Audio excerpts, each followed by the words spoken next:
பாத்தீங்கன்னா நிறைய யங்ஸ்டர்ஸ் தேடிக்கிட்டு இருக்க R15ல குறிப்பா வந்து பாத்தீங்கன்னா white colour. So V4 collection தான் இப்ப நம்ம கொண்டு வந்திருக்கோம். அதுவும் இந்த வண்டி பாத்தீங்கன்னா நிறைய பேருக்கு ஃபேவரட்டான வண்டி. ஏன்னா இது வந்து பாத்தீங்கன்னா ஸ்பெஷல் எடிஷன் கணக்குல வந்துரும். ஒயிட் கலர் நீங்க தேடி பாத்தீங்கன்னா இங்க உள்ள கன்சல்டிங்ல மேபி 1-2 வண்டி இருக்க வாய்ப்பு இருக்கு. சோ அப்படியாப்பட்ட வண்டி தான் இப்ப நம்ம கொண்டு வந்திருக்கோம். இந்த வண்டிக்கு வருவோம். 2024 மாடல் சிங்கிள் ஓனர் கண்டிஷன்ல இருக்கு. வண்டி வந்து பாத்தீங்கன்னா 72 கோவில்பட்டி ரிஜிஸ்ட்ரேஷன். வண்டி மேனி அவுட்லுக் எதுவுமே நான் அவ்வளவு சொல்லணும்னு அவசியம் இல்ல. வீடியோல பார்த்தாலே தெரியும் அவ்வளவு தெளிவா இருக்கு. இந்த வண்டி தெளிவா இருக்குன்னு காரணம் சொல்றேன் பாருங்க. இந்த ஸ்டிக்கர் ஃபுல்லா இன்னும் கிளிக்காம வச்சிருக்காங்க.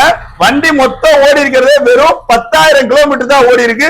சோ வண்டி மைலேஜுமே வந்து பாத்தீங்கன்னா BS6ங்கறனால உங்களுக்கு 50க்கு மேலதான் தரும். 2 டயருமே ஸ்டாக் டயர் கண்டிஷன். வண்டி எடுத்து நீங்க அப்படியே பெட்ரோல் போட்டு ஓட்டினாலே போதும். அவ்வளவு தெளிவா இருக்கு. இவ்வளவு ஜெனுவனான வண்டிக்கு உங்க கையில ஒரு 65 ரூபாய் இருந்தா மட்டும் போதும். இந்த வண்டிக்கு நம்ம பினான்ஸ் அரேஞ்ச் பண்ணி கொடுப்போம். சோ இன்னைக்கு போஸ்ட் போற டேட் வந்து பாத்தீங்கன்னா 4/4/2025. இந்த வண்டி இருக்கிறதா பாத்தீங்கன்னா ஜாவா பைக் தெக்குவாசல். தேங்க்யூ.